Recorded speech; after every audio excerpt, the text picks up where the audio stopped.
আসসালামু আলাইকুম। আশা করি সকলেই ভালো আছেন। সুপ্রিয় চাকরি প্রত্যাশী ভাই ও বোনেরা, বিএম ফাউন্ডেশনে একটি নিয়োগ সার্কুলার প্রকাশ করা হয়েছে। এখানে বলা হয়েছে Bangladesh institute of administration and management BM foundation. আপনারা এটাকে অনেকে বিএম ফাউন্ডেশন নামে চিনে থাকেন। BM foundation school and college বা বিএম স্কুল অ্যান্ড কলেজ নামে চিনে থাকেন। তো এখানে একটি নিয়োগ সার্কুলার প্রকাশ করা হয়েছে, যেখানে কিন্তু অনেকগুলো পদের সংখ্যা রয়েছে, দেখতে পারতেছেন।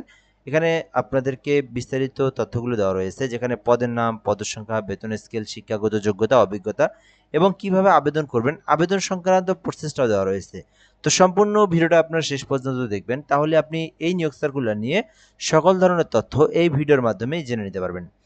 আরেকটা গুরুত্বপূর্ণ বিষয় আপনাদেরকে বলে রাখি, যেটা খুবই গুরুত্বপূর্ণ বিষয়, সেটা হচ্ছে আমাদের ফেসবুক পেজের মাধ্যমে যদি ভিডিওটা দেখে থাকেন, যদি আপনি এই পেজে নতুন হয়ে থাকেন, পেজটি ফলো করে রেখে দিবেন। আর যদি আমাদের ইউটিউব চ্যানেলের মাধ্যমে ভিডিওটা দেখে থাকেন, আমাদের ইউটিউব চ্যানেলের নাম এম.আর. রায়হান হাসান। এই চ্যানেলের মাধ্যমে দেখে থাকলে চ্যানেলটি সাবস্ক্রাইব করে রাখবেন।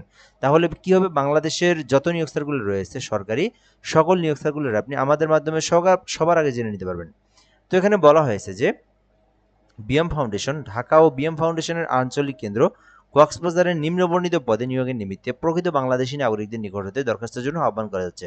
অর্থাৎ আপনারা যারা আবেদন করবেন, যদি আপনি উত্তীর্ণ হয়ে থাকেন, সেক্ষেত্রে আপনার সিলেক্টেড করা হবে ঢাকা অথবা কক্সবাজার, এই দুই জায়গাতে শূন্যপদ রয়েছে, এই দুই জায়গাতে নিয়োগ দেওয়া হবে এবং এটিতে ছেলে হোক মেয়ে হোক উভয় প্রার্থীরাই কিন্তু আবেদন করতে পারবেন।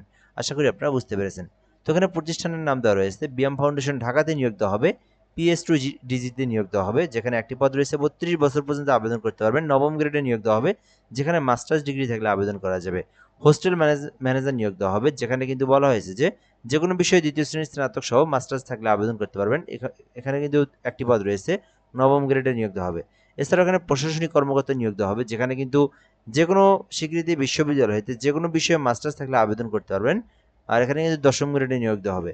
কম্পিউটার অপারেটর পদে 8টি পদ রয়েছে, যেখানে কিন্তু 13 গ্রেডে নিয়োগ দেওয়া হবে, যাদের কম্পিউটার পার্সোনেল নিয়োগ বিধিমালা 2019-এর তফসিল 1-এর ক্রমিক নং 18 অনুযায়ী সরকার প্রতিষ্ঠান থেকে কম্পিউটার পার্সোনেল নিয়োগ বিধিমালা 2019-এর তফসিল অনুযায়ী যদি আপনার শিক্ষাগত যোগ্যতা থেকে থাকে, কম্পিউটারের কাজ জানা থাকে, তাহলে আবেদন করতে পারবেন।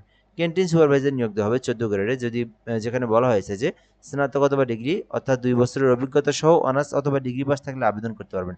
হিসাব রক্ষক পদে নিয়োগ দেওয়া হবে, যেখানে একটি পদ রয়েছে, যেখানে শুধুমাত্র অনার্স পাস অথবা ডিগ্রি পাস পদে আবেদন করতে পারবেন, বাণিজ্য শাখা থেকে অনার্স অথবা ডিগ্রি পাস করা থাকলে। কেশিয়ার পদে নিয়োগ দেওয়া হবে, একটি পদ রয়েছে 14 গ্রেডে, যেখানে অনার্স পাস অথবা ডিগ্রি পাস 3 বছরের অভিজ্ঞতা থাকলে আবেদন করতে পারবেন। ফটোগ্রাফার নিয়োগ দেওয়া হবে, একটি পদে, যেখানে বলা হয়েছে এইচএসসি পাস এবং ফটোগ্রাফিতে সার্টিফিকেট প্রাপ্ত যদি হয়ে থাকেন, তাহলে আপনি আবেদন করতে পারবেন। 15 গ্রেডে নিয়োগ দেওয়া হয়েছে। ক্লিনিং সুপারভাইজার নিয়োগ দেওয়া হবে, একটি পদে, যেখানে 16 গ্রেডে নিয়োগ দেওয়া হয়েছে। কোনো স্বীকৃতি শিক্ষা বোর্ড হইতে এইচএসসি অর্থাৎ ইন্টার পাস থাকলে আবেদন করতে পারবেন, তবে ক্লিনিং সুপারভাইজার পদে মিনিমাম 2 বছরের অভিজ্ঞতা থাকতে হবে।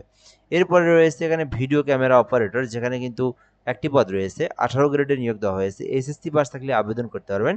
এরপরে রয়েছে PABX নিয়োগ দেওয়া হবে, একটি পদে, যেখানে কিন্তু এইচএসসি পাস থাকলে আবেদন করতে পারবেন, তবে 4 বছরের অভিজ্ঞতা থাকতে হবে। 18 গ্রেডে নিয়োগ দেওয়া হবে। মালি পদে একটি পদে নিয়োগ দেওয়া হবে, যেখানে 2 বছরের অভিজ্ঞতা থাকলে আবেদন করতে পারবেন। 20তম গ্রেডে নিয়োগ দেওয়া হয়েছে। এরপরে রয়েছে বিএম ফাউন্ডেশনের আঞ্চলিক কেন্দ্র কক্সবাজারে নিয়োগ দেওয়া হয়েছে, কেয়ারটেকার পদে, যেখানে কিন্তু 13 গ্রেডে নিয়োগ দেওয়া হয়েছে। শিক্ষাগত যোগ্যতা চাওয়া হয়েছে যে কোনো বিশ্ববিদ্যালয় হতে যে কোনো বিষয়ে স্নাতক থাকলে আবেদন করতে পারবেন। তো এই নিয়োগ সার্কুলারের মধ্যে আপনার শিক্ষাগত যোগ্যতা অনুযায়ী আপনি যে পদে চান সেই পদে আবেদন করতে পারবেন। এটি মূলত বিএম ফাউন্ডেশন স্কুল কলেজ না, এটি হচ্ছে আপনার বিএম ফাউন্ডেশনের নিয়োগ সার্কুলার। তো এখানে বলা হয়েছে আবেদনকারীকে অবশ্যই নিম্নলিখিত শর্তাবলী পালন করতে হবে। এখানে আবেদনপত্রে প্রার্থীর নাম, পিতামাতার নাম, স্থায়ী ঠিকানা, বর্তমান ঠিকানা, নিজ জেলা, জন্ম তারিখ, শিক্ষাগত যোগ্যতা, ধর্ম, জাতীয় পরিচয়পত্র, জাতীয়তা এবং বৈবাহিক অবস্থা, মোবাইল নাম্বার, অভিজ্ঞতা, এগুলো দিয়ে কিন্তু আপনাকে একটা আবেদনপত্র, জীবন বৃত্তান্ত লিখতে হবে। লিখে কিন্তু আপনাদেরকে কিন্তু কী করতে হবে, পাঠিয়ে দিতে হবে এবং শিক্ষাগত যোগ্যতা সার্টিফিকেটের সত্যায়িত কপি সংযুক্ত করতে হবে। প্রত্যেক পদের জন্য 30শে জুন 2026 খ্রিস্টাব্দ থেকে 18 থেকে 32 বছরের মধ্যে আপনার বয়স থাকতে হবে, তাহলে আবেদন করতে পারবেন। সংশ্লিষ্ট ইউনিয়ন পরিষদ পৌরসভা থেকে আপনার নাগরিকত্ব সার্টিফিকেট কিন্তু অর্থাৎ নাগরিকত্ব সনদ যেটা, এটা লাগবে আপনার। সম্পত্তি তোলা 2 কপি, পাসপোর্ট সাইজের ছবিও কিন্তু আপনার লাগবে। এরপর বলা হয়েছে মোয়াজ পরিচালক BM foundation 63 new Eskaton Dhaka 1217 বরাবর ডাকযোগে পৌঁছাতে হবে। অর্থাৎ এটি আপনি কুরিয়ারের মাধ্যমেও হতে পারে, ডাক যোগাযোগের মাধ্যমে হতে পারে, অথবা আপনি সরাসরি হোক, যে কোনো পদ্ধতিতে হোক, এই যে ঠিকানাটা দেওয়া রয়েছে এই ঠিকানার মধ্যে আপনাকে পাঠিয়ে দিতে হবে। তো এখানে বলা হয়েছে যে 12 তারিখের মধ্যে পাঠিয়ে দিতে হবে। সেটি হচ্ছে মহাপরিচালক BM foundation, new square Dhaka বরাবর, ডাক যোগাযোগের মাধ্যমে পৌঁছে দিলে আপনার আবেদনটি হয়ে যাবে। ত্রুটিপূর্ণ আবেদন বাতিল বলে গণ্য হবে এবং চাকরিরত প্রার্থীদের যথাযথ কর্তৃপক্ষের মাধ্যমে আবেদন করতে হবে। খামের উপর পদের নাম নিজ জেলা অবশ্যই উল্লেখ করতে হবে। ডাক টিকিট যুক্ত ফেরত খাম আবেদন পদের সাথে সংযুক্ত করতে হবে। তো এই বিষয়গুলো দেখে নিতে পারেন। এখানে আবার সরকারি ফি যেটা, অর্থাৎ আবেদনের ফি যেটা, এটা দিতে হবে। তো এখানে বলা হয়েছে পরিচালক বিএম ফাউন্ডেশন ঢাকা বরাবর, আবেদনের অফারের যোগ্য ব্যায়াম ড্রাফট দিতে হবে, যেখানে বলা হয়েছে নবম গ্রেড চতুর্থ নন ক্যাডার, দশম গ্রেডে 200 টাকা, এবং 11 থেকে 22তম গ্রেড 150 টাকা, 13 থেকে 16 গ্রেডে 100 টাকা, এবং 17 থেকে 20তম গ্রেড 50 টাকা দিয়েই কিন্তু আপনার আবেদনটা করতে পারবেন। এবং লিখিত ব্যবহারিক পরীক্ষার জন্য টিএ দেওয়া হবে না, কর্তৃপক্ষের সিদ্ধান্তই কিন্তু সকল কিছু হবে, এবং পদের সংখ্যা কম বেশিও তাদের করার সংরক্ষণ অধিকার রেখে থাকেন। আশা করি বুঝতে পেরেছেন এই নিয়োগ সার্কুলার নিয়ে সকল ধরনের তথ্য। যারা আবেদন করতে চান বিএম ফাউন্ডেশনের এই নিয়োগ সার্কুলারে, তারা আবেদন করতে পারেন দ্রুত সময়ের মধ্যেই।